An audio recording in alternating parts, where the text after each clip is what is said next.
Welcome back to my channel মিনতির kitchen ক্রিয়েশনে নতুন রেসিপিতে সবাইকে স্বাগত জানাই।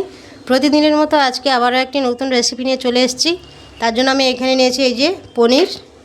এই পনির দিয়েই বানাবো আজকে একটি নতুন রেসিপি। দেখুন এইভাবেই কেটে নিয়েছি, এই যে ডুমো ডুমো করে। অল্প রান্না করব, দেখতে থাকুন। এই যে পনিরটা আমি সাদা তেল দিয়ে ভেজে নিচ্ছি পনিরটা। এই দেখুন, আমি একটু কড়া করেই ভাজি, যাতে খেতে ভালো লাগে, সেই জন্য আমি কড়া করেই ভাজি। এবারে পনিরটা ভাজা হয়ে গেছে, এবার আমি তুলে নেব। আমি এটাকে নুন হলুদ দিয়ে ভেজে নিয়েছি, নুন আর হলুদ দিয়ে ভেজে নিয়েছি। দেখুন কত সুন্দর হয়েছে। এবার এই তেলে আমি দিয়ে দেব একটা তেজপাতা, 3টে এলাচ। তেজপাতার এলাচটা হয়ে গেছে, এবার দিয়ে দেবো আদা বাটা। আপনারা হলুদটা নাও দিতে পারেন, ফটফট করে চারদিকে তেলটা ছড়িয়ে পড়ে যাবে, তাই জন্য আমি হলুদটা দিলাম। কাঁচা লঙ্কা আর দেবো এই যে ক্যাপসিকাম।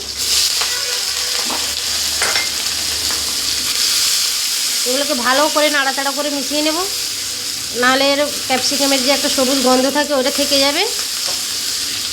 আমি ভালো করে নাড়াচাড়া করে নেব।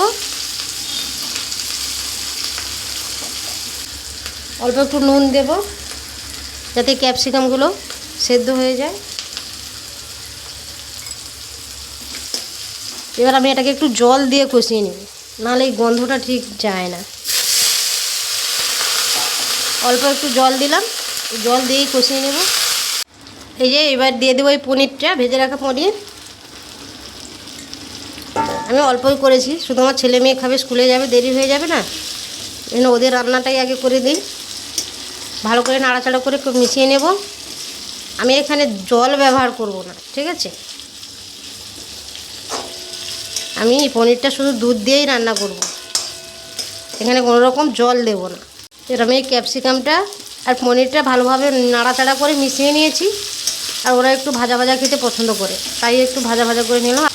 আমি আজকে জল দেব না, দুধ দিয়েই রান্না করব, তাই এই যে দিয়ে দিলাম দুধ। খুব টেস্টি হয়। আরও একটু দুধ দিয়ে দেবো, 1 বাটি দুধ দিলাম। আর এর মধ্যে দিয়ে দেবো অল্প একটু চিনি। চট জলদি বানিয়ে ফেলা যায় এই রেসিপিটা। দিয়ে দেবো একটু চিনি। এবার এটাকেও ভালো করে নাড়াচাড়া করে নেব, যত তাড়াতাড়ি বানানো যায় আর কি। আপনারা তো অনেকভাবেই পনির রান্না করে খেয়েছেন, এইভাবে একবার রান্না করে দেখবেন। জল না দিয়ে দুধ দিয়েই পনির রান্না করেন, খাবেন, দেখবেন কত টেস্টি হয়। অসাধারণ খেতে লাগবে। ভাত, রুটি, পরোটা সবার সঙ্গেই চলবে। পনিরটা হয়ে গেছে, এবার এটাকে নামিয়ে নিব। এই রেসিপিটা আপনাদের কেমন লাগলো জানাবেন। লাইক, শেয়ার, কমেন্ট ও নতুন বন্ধুরা সাবস্ক্রাইব করে অবশ্যই আমার চ্যানেলের পাশে থাকবেন। আর এই রান্নাটা অবশ্যই বাড়িতে একবার ট্রাই করবেন, চটজলদি বানিয়ে নেওয়ার জন্য। এই পনির রান্নাটা 5 মিনিটেই রান্না হয়ে যাবে।